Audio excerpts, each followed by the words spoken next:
Well, this is a Fox News alert. It was 2:40 yesterday afternoon at Marjorie Stoneman Douglas High School in Parkland, Florida, that a gunman came in and started shooting. By the time it was all over, 17 children and adults were dead. Yeah, Florida's Governor Rick Scott, I understand, was in Tallahassee and then went down to South Florida where the shooting took place, and he joins us now this morning. Governor, we're all so sorry for what's happened in your state. I know you spent time at the hospital last night with some of the family members. Can you share some of the stories? Sure. I mean, as you imagine, they're happy that in this case, that their children are alive. They're worried about them. One of them was still going through surgery. They're like me. They're mad. I mean, how can this be going on in our society? We know that something has to change here.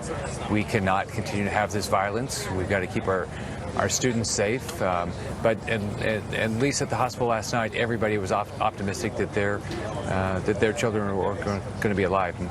You know, my prayers are with. You know, I can't imagine a family member losing a loved one. I have daughters. I have grandchildren. I can't imagine. And I imagine parents this morning are saying to themselves, should my child go to school today? And are they going to be safe? And we're going to figure this out. We've got to figure out how to keep our kids safe in this state. Governor, we got a number of 17. 17 have lost their lives. We just found out about the coach, the football coach, who did something you would expect somebody with the Navy SEAL training to do, and that's jump in the way of bullets to save students. But can you give us an idea of how many are in area hospitals and how many are in a life-threatening situation? Well, the sheriff's office will be putting out more of that information. Last night at the hospital, everybody that I spoke to was optimistic. I spoke to the physicians there and the nurses. They were optimistic about the individuals at the hospital, that they're going to be fine.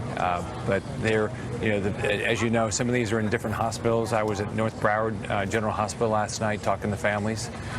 So I hope that everybody that's in the hospital survives.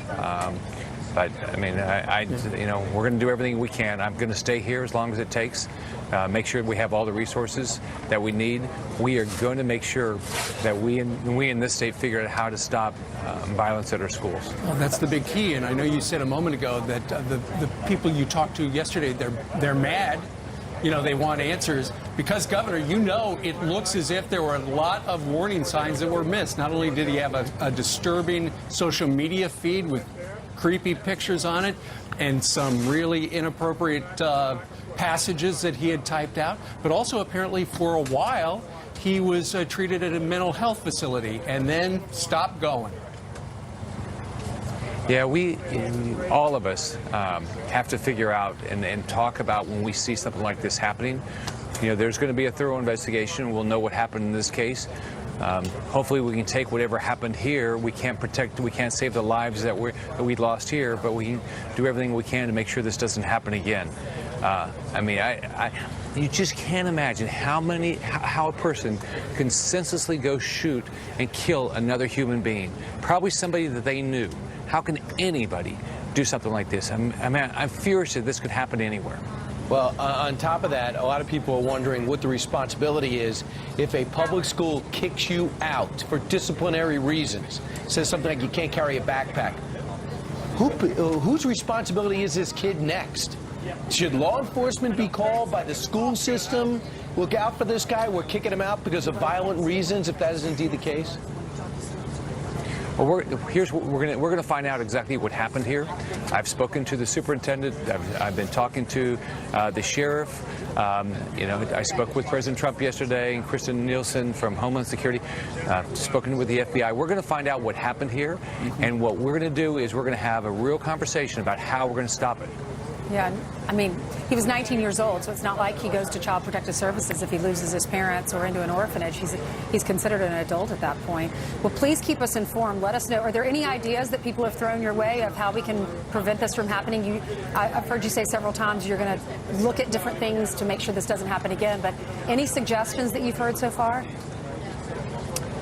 Not to date, but I mean, not as of from last night to this morning. But I can tell you, we're going to figure this out. We're going to keep our kids safe. I want parents to wake up every day and say, my child is going to go to a safe school. You've got to. I understand the Attorney General Pam Bondi said last night that apparently the state of Florida was going to pay for the funerals. Is that accurate? I know it's what the Attorney General is working on. She also has victims advocates. So she did the same thing after the Pulse attack. She brought down victim advocates. They were very, very helpful. Right. But I know the Attorney General will probably be putting out some additional information about the funerals. Governor, I mean, you're at your best and sadly have too much practice at it in times of crisis, whether it's a natural disaster or a shooting. So right now, if you were to change something, it would be maybe empowering counselors and principals to pick out the bad boy or girl in that school that is a threat. Are you thinking about a mandate to all public schools in Florida immediately to reevaluate these discipline issues? You know, Brian, we're going to find out exactly what precautions people took, and then we're going to find out what we can do to make sure this doesn't happen again. Superintendent Runcie is somebody I've been able to work with the last few years. We will figure this out. We have a school system that wants to do the right thing, and so we'll figure this out. All right, Governor Rick Scott down in Broward County, Florida. Governor, thank you very much. Thanks, Governor. All right, let's hand it over to Jillian, who has some more headlines for us. Good morning. That's right. Good morning. We are following some other news right this morning, so let's go ahead and get you caught up on that right now, starting with this. President Trump explicitly denounces domestic abuse amid questions over the White House's handling of allegations against former aide Rob Porter. I am totally opposed to domestic violence of any kind. Everyone knows that, and it almost wouldn't even have to be said. So now you hear it, but you all know it. Porter served as staff secretary until last week when abuse allegations from two ex-wives surfaced. The White House has faced questions about when they first learned of those allegations. Mitt Romney delaying his Utah Senate announcement today in the wake of yesterday's shooting in Florida. The 2008 Republican nominee for president tweeting this, quote, "As a father and grandfather, my heart aches for the victims of today's tragic events. My prayers go out to all of the families and loved ones affected by this senseless act of violence." He's expected to run for the seat being vacated by the retiring Orrin Hatch. The Senate could vote today on a bipartisan immigration deal. The measure would set aside $25 billion for President Trump's border wall and offer a path to citizenship over the next decade for 1.8 million Dreamers. No changes will be made to the diversity visa lottery program, Texas Senator Ted Cruz joins us live at 8:30 Eastern to discuss what's at stake. That's a look at your headlines, guys. I'm fighting a little cold. Sorry for. That's okay. I think everyone has, I know. did, or is. I know. Thank you, Jillian. All right, Jillian, 20 minutes now before the top of the hour, we move our way through. His state is mourning the deadliest school shooting in recent modern history. Senator Marco Rubio will join us live to tell us what he sees as he returns home.